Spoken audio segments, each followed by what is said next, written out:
Olá, queridas e queridos estudantes de pedagogia da Faculdade de Educação da Universidade Federal de Jataí. Uma alegria estar aqui com vocês, em nome da coordenação do professor Edson.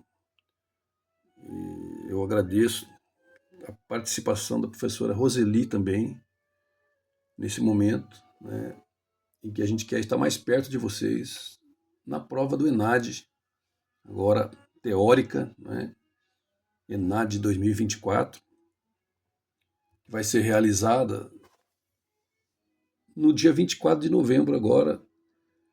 Os portões abrem meio-dia, fecham 1 hora da tarde. O início da prova é 1h30 e vai até às 6 da tarde. O local: Centro de Ensino em Período Integral Serafim de Carvalho, na Vila Santa Maria, sala 6. O que a gente vai fazer aqui é uma abordagem muito geral sobre a prova, um resumo, tá, que tem a ver com o edital e que dialoga muito com o manual que a professora Roseli escreveu para vocês, certo? Vamos conversar um pouco sobre essa prova. São 2 vídeos, na verdade, certo? Porque o YouTube não comporta um vídeo muito longo, tipo assim, mais de 50 minutos, né? 1 hora ele não comporta. Então eu fiz 2 vídeos de mais ou menos meia hora para vocês. Eu espero que possa contribuir nessa jornada aí com a prova teórica, certo? Então, vamos lá.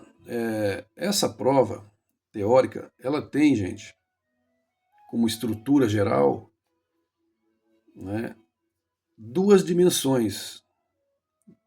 Uma que é da formação geral docente, com 27 testes, né, de múltipla escolha, com conteúdos transversais. Por exemplo, o Fundeb, né, que é o financiador da educação básica. Isso é um conteúdo geral, né, docente, de formação docente. Gestão democrática, que é uma ideia que está lá na LDB, também é uma reflexão que atravessa toda a formação docente, né? Outro exemplo, o conceito de competência da BNCC, né? Base Nacional Comum Curricular. Competência, ela é uma mobilização de conhecimentos, habilidades, né? Atitudes, valores para resolver problemas da vida, da cidadania e do mundo do trabalho. Então, competência é isso, é essa mobilização de energias para resolver problemas. E habilidade é um saber específico, né, que vai compor a competência. É uma parte da competência, a habilidade, né? Ela é formada por um verbo, um objeto e um modificador. Isso é habilidade. Exemplo: refletir é o verbo. Sobre escravização é o objeto. No mundo contemporâneo, um modificador. Então, refletir sobre escravização no mundo contemporâneo é uma habilidade, um exemplo. Tá? Então, conceitos como competência e habilidade são conteúdos transversais aí, né, da formação geral docente. Como eu disse, são 27 testes. E aí tem uma outra dimensão, tudo isso está no edital, viu, moçada? Uma outra dimensão aí que é da pedagogia mesmo, que a gente chama de componente específico. 36 testes de múltipla escolha e uma questão discursiva. Ou seja, você tem que escrever sobre ela. E situações, problema para resolver. E estudos de caso, né? Hoje o grande problema da educação básica é a alfabetização. Depois da pandemia, praticamente metade das crianças do terceiro ano chegam ao final sem estarem alfabetizadas. Então, com certeza, questões vão cair assim para vocês. O que você faz com uma turma de terceiro ano que não está alfabetizada? Então, eu vou falar sobre isso provavelmente no segundo vídeo que eu vou enviar para vocês. Tá? E ali eu vou tentar contemplar mais objetos de conhecimento, que são, na verdade, 18. Certo? E eu vou dizer a vocês que esses 18 objetos de conhecimento, eles contemplam toda a questão de conteúdo mesmo da prova, né? Vou dizer já para vocês quais são esses objetos de conhecimento. O objeto 1, primeiro, né? Antropologia da educação. Segundo, trabalho e educação. Terceiro, fundamentos metodológicos da língua portuguesa, de matemática, ciência, geografia, história, artes e educação física. Quarto, objeto de conhecimento, corpo, movimento e ludicidade.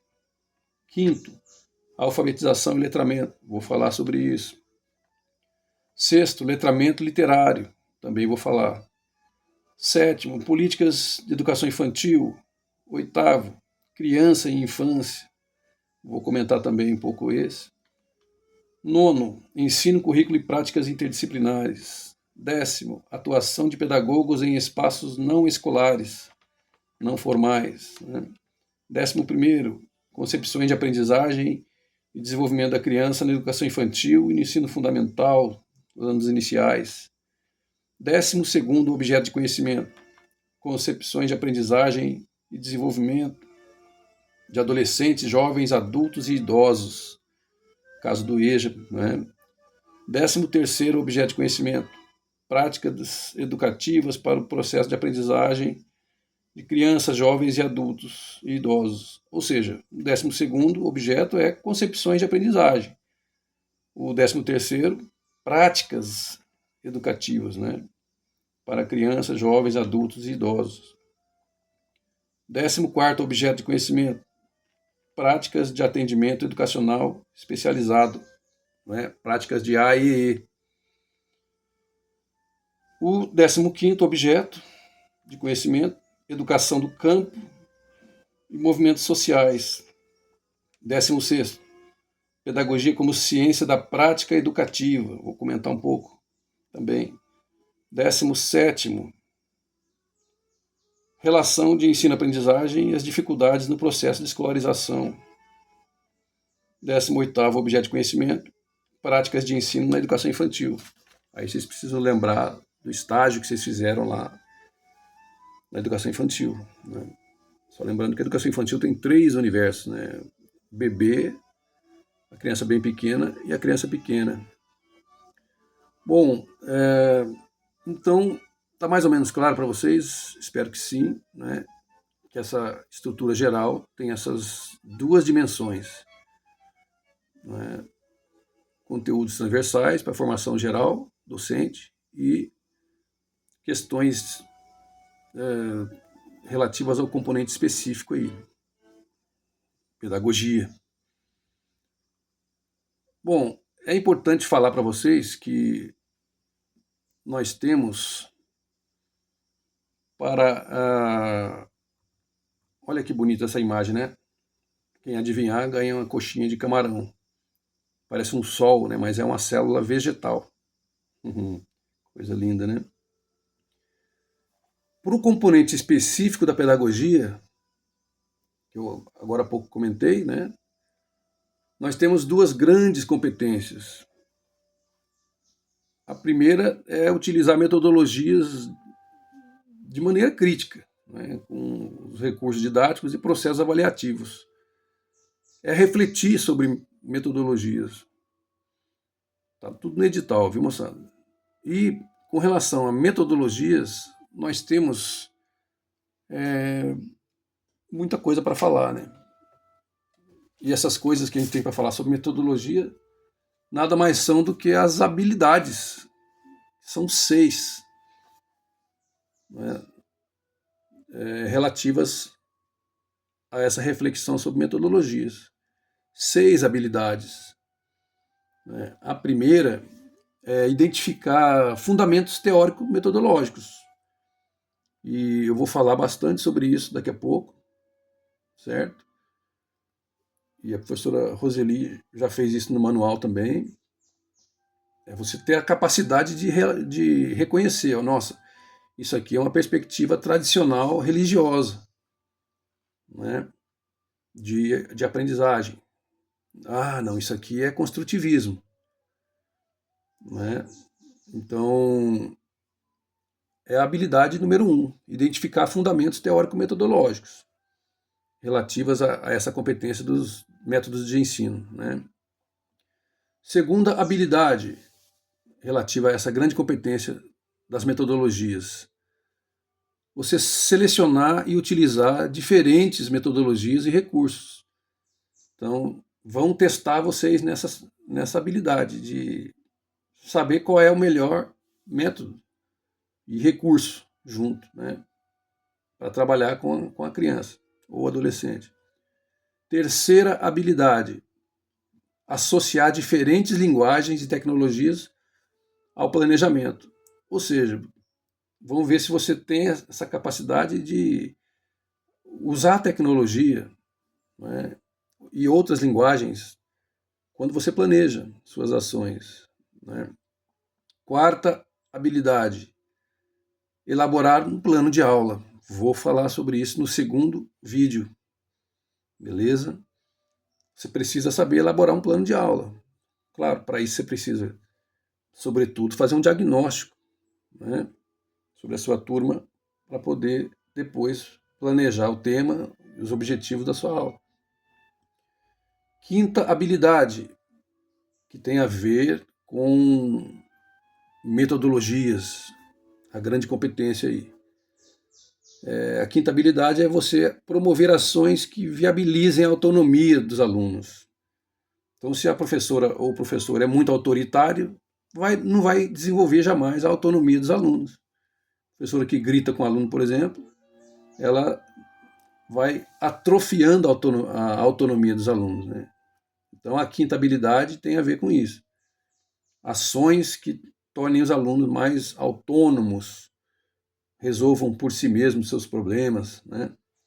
Sexta habilidade, que tem a ver com a grande competência das metodologias, é você pensar em avaliações, planejar avaliações que valorizem a criança e que também ajudem na sua autonomia. Então, é uma habilidade relativa à avaliação.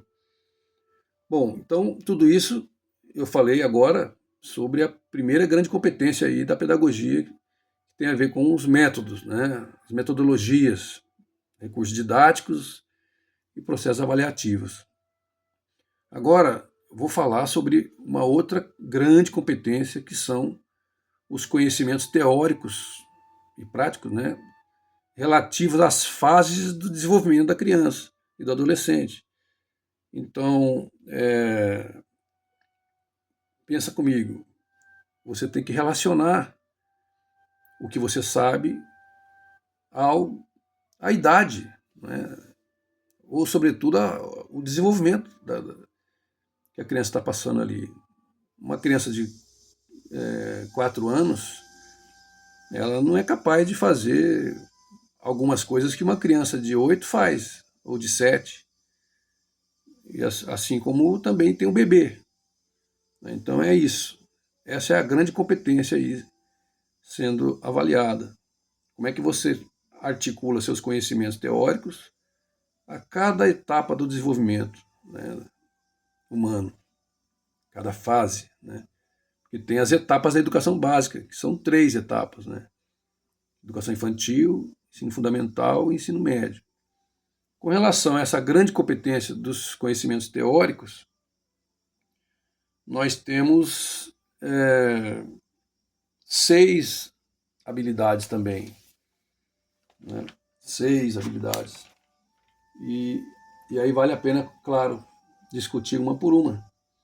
A primeira habilidade aí, relativa a essa relação dos conhecimentos teóricos com a faixa etária dos alunos, né?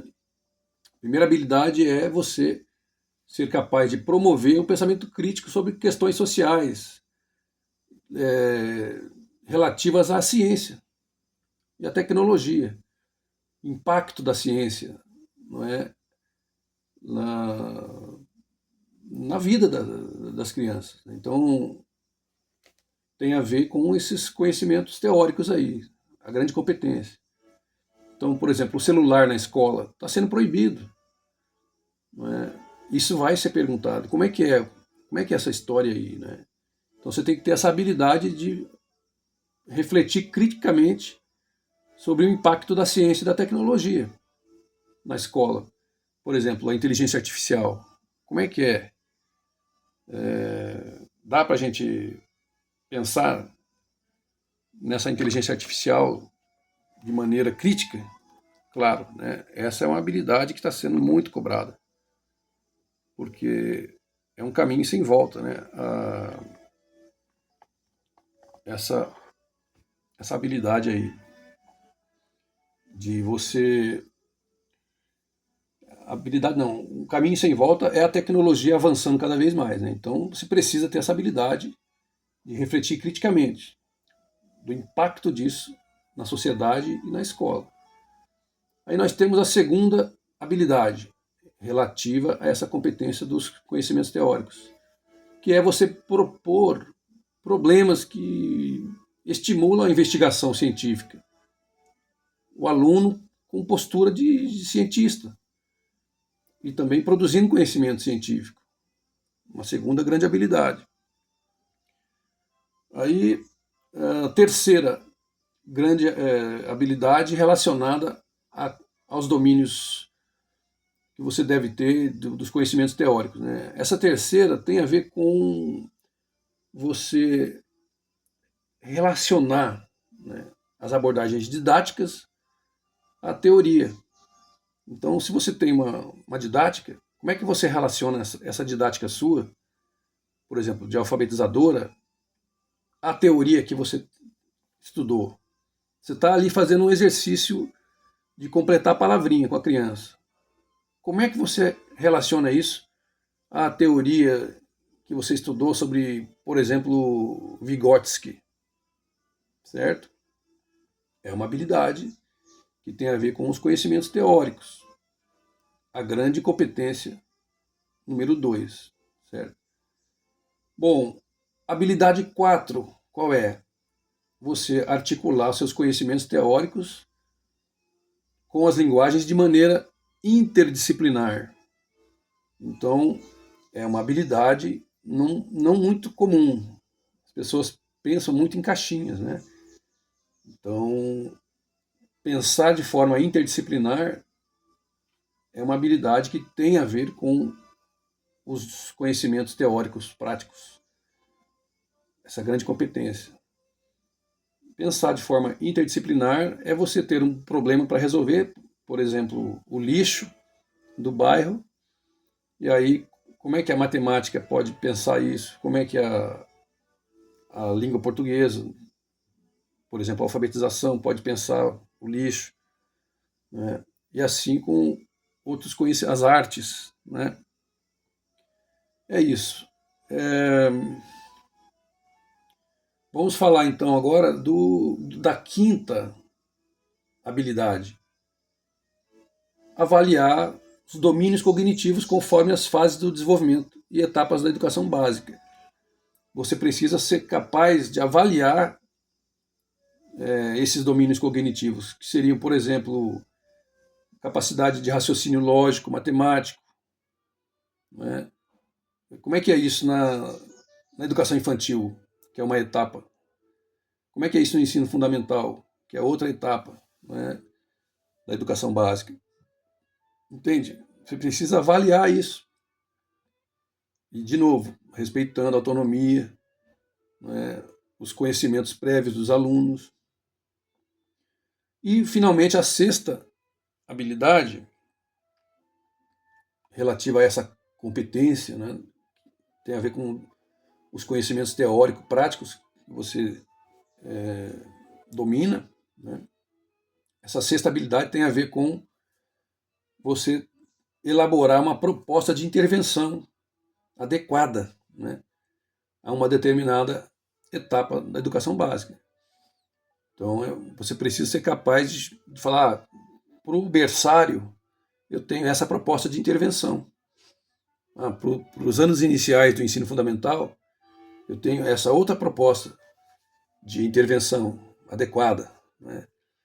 Então, basicamente, essas 6 habilidades que eu falei para vocês são relativas a essa competência dos conhecimentos teórico-práticos, né? Habilidade 1, promover o pensamento crítico sobre a ciência, o impacto dela. Habilidade 2, propor problemas que valorizem a investigação científica da criança. Habilidade 3, você relacionar suas abordagens, suas intervenções pedagógicas à teoria que você estudou. Habilidade 4, articular os conhecimentos que você tem de forma interdisciplinar. Habilidade 5, avaliar os domínios cognitivos conforme a idade do aluno, né, ou da criança. Habilidade 6, apresentar uma proposta de intervenção adequada a cada etapa e faixa etária. Certo, queridas e queridos? Então, basicamente, a prova é isso que eu estou falando para vocês. E vejam que imagem linda essa, né, gente? Parece umas cavernas pegando fogo, né? Incandescentes. Quem adivinha o que é isso aí? Já que ninguém adivinha, isso aí são células do pulmão. Incrível, né? Bom, moçada, seguindo o nosso papo aqui, eu queria dizer a vocês que nós temos 18 objetos de conhecimento, que eu já enumerei aqui, certo? Alguns deles eu vou contemplar nessa minha fala, tanto nesse término do primeiro vídeo, como no próximo. No próximo eu vou falar, sobretudo, de plano de aula, tá bom? Então, o que eu farei agora é tentar refletir sobre esse objeto de conhecimento, que é a própria pedagogia como ciência, que é o 16º objeto de conhecimento listado nas matrizes de referência do ENAD. Tá? Bom, primeiro precisamos falar de quando que nasce a pedagogia como ciência, né? É ali, gente, no começo da modernidade, com Comênios, com La Salle, né? Comênios nasceu em 1592, morreu em 1670. O La Salle nasceu em 1651, morreu em 1719. O que a gente tem ali? Um pouco antes, a educação jesuítica, com aquele documento famoso, aquele manual de como ensinar, né, que é o Ratio Studiorum, documento jesuítico, né? E nós vamos ter, então, essa educação tradicional se consolidando, uma educação tradicional religiosa, que valoriza muito os conhecimentos clássicos, né? Por isso humanistas, que vêm lá da Grécia principalmente. Essa educação tradicional religiosa, ela tinha algumas características, e tem até hoje. A aula transmissivista, né, é uma grande característica. O tempo muito controlado, o espaço de aprendizagem é fechado, a movimentação dos alunos é nenhuma, praticamente, né? O silêncio tem que predominar, a postura ereta dos alunos, não é? Uma conduta vigilante deles, inclusive no sentido de dedurar os outros quando tem coisa errada acontecendo. A valorização grande da memória, o conteudismo, que é uma doença pedagógica, né? Essa coisa de valorizar muito os conteúdos, o castigo e o prêmio, certo? sobretudo o castigo, que lá atrás ele era físico mesmo, as crianças apanhavam, né, com a palmatória, por exemplo. Então é isso, a educação tradicional ela nasce com bases fortemente moralizantes e religiosas, certo? Comênios era um protestante, o La Salle católico. Então essa é a origem da pedagogia, certo? E nós temos, olha que bacana essa imagem aí, né? Uma metáfora visual para aquilo que a gente deveria buscar, né? Que é um equilíbrio entre o coração e o cérebro, entre o sentimento e a razão, né? Chique demais, menino. Então, nós temos aí o professor Saviani, que escreveu um belo livro, chama História das Ideias Pedagógicas, que ele tenta, de maneira muito competente, e acredito que ele é bastante feliz no seu propósito, né, de mapear essas ideias, essa história das ideias pedagógicas. Desculpa, a gente deu uma tropeçadinha aqui no celular.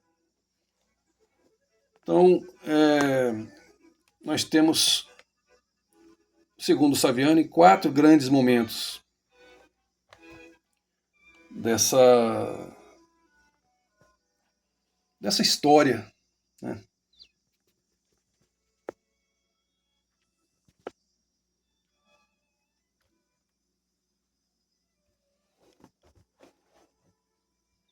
O primeiro grande momento, ele é um monopólio da pedagogia religiosa, né?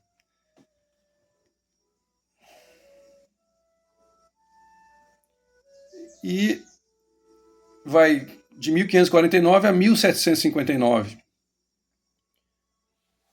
Nós temos ali essa educação que até hoje é forte, né, com as escolas, sobretudo católicas.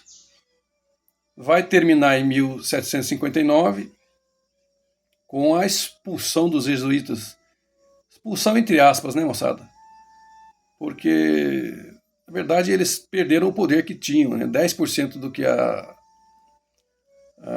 colônia faturava com ouro, açúcar, né, e outros produtos, iam para o bolso dos jesuítas. Então, o Marquês de Pombal acaba com isso em 1759, certo? Então, por 200 anos, mais ou menos, essa pedagogia tradicional religiosa governou a vida das crianças e dos adolescentes, né? Bom, vamos fazer o seguinte, eu vou continuar essa fala no do segundo vídeo que eu vou mandar a vocês, certo? E depois, qualquer coisa que vocês tenham dúvida, vocês me perguntem, ou para meus colegas docentes, tá bom? Até já, no próximo vídeo. Grande abraço.